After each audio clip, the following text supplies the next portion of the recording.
Many of us have used guitar effects recorded into the DAW before. Just take your guitar, plug into the pedal, plug your pedal into the interface, and away we go. Nothing fancy there. But have you ever longed to play your favorite effects along with the software instruments in your favorite DAW before?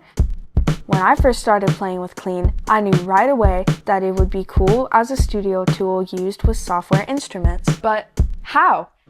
Well, I figured it out, and I was surprised that it was actually much easier than I thought it would be. And you probably have all the things you need to make this work in your own studio. I'm running things in stereo, so let's set it up that way. If you're gonna do it in mono, it's all the same setup, but just use regular mono cables instead. What you'll need for this is your interface, a Chase Bliss pedal, and 2 stereo insert cables. A stereo insert cable is just a cable that basically has stereo combined on one end and split on the other. Think of it like a stereo splitter. The interface has a bunch of inputs and a bunch of outputs. We need to create an effects loop of sorts using our interface, the cables, and the pedal. We need to send the signal from our DAW out to our pedal and then return it back to the DAW when it will be recorded as a track. I'm going to use 3 and 4 since I am using 1 and 2 as sends to my studio monitors. Then it needs to come back into an input on the interface. Let's use 1 and 2. Now that we have all the hardware stuff set up properly, let's look at the software side of things. I'm using Logic. If you're using something else, it will look a bit different, but it's all the same principles. Let's open a track and pick an instrument. I'm feeling like some nice keys today. That sounds fine. But what if I want to spice it up a bit? To hear this instrument run through my Clean pedal, we need to do a little routing. Let's go down to Utility, I/O, Stereo. This window pops up. We need to select Output, and we are using 3 and 4. For Input, we are using 1 and 2. Then there's this very handy latency checker. Just press ping, and you get this little pop that Logic sends through the hardware loop to detect any kind of latency. Then, dry wet. We're going to keep that at 100%. Now, when I play my keyboard, we are running audio through Clean.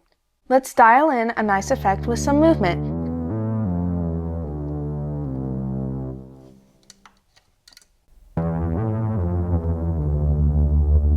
That sounds better.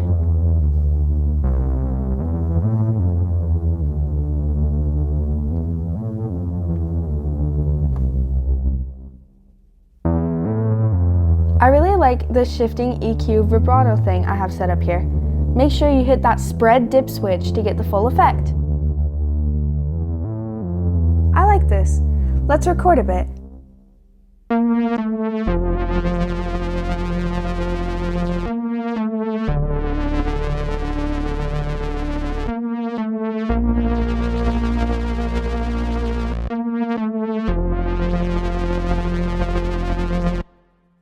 The way I have recorded things here, it's still just MIDI notes, not actually recorded audio. We can toggle the pedal on and off to really hear the difference it's making. It's better. It's definitely better. At this point, we could print this as audio, so we don't need to have a pedal attached for all eternity. It's easy. Just right-click the region, bounce in place. I like to select New Track and mute source. There's the audio with the Clean effect printed on it. Just make sure it's the way you like it, as it is kind of permanent. You can always go back to the source and bounce it again if you want to change things. Okay, so that's pretty much how it's done. Let's take a look at compressing a drum track a bit. So let's open a drum track and just pick something real quick. This sounds fine. Let's loop it. I'm gonna remove any compression and limiters that are already activated on the track. Let's add our I/O utility just like before. Set up the routing, ping it. There we go. I have a preset that I really like. Sounds great. Remember to always properly adjust your sensitivity, keeping an eye on that left LED. It's super simple to know when you have it dialed in just right. We can really spice things up with the dusty dip switch engaged. Play around with the wet and dry knobs. Control how hard it's hitting with the wet knob. Bring in some unaffected signal with the dry knob. Try full wet. Have fun with it. Roll the dynamics knob and see how squished things can get. It's getting really interesting as you get into the limiter and sag settings. See how attack affects the feel of percussion sounds. Lastly, take that EQ for a spin. Swing it around a bit and really try to change the mood.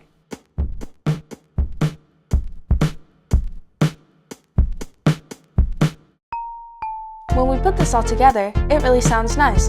Just the right amount of compression and creative movement to really liven things up. Well, that's it. Hope this helps you use your Chase Bliss pedals in exciting and helpful ways. Thanks for hanging out. And don't forget, you can do this with any Chase Bliss pedal.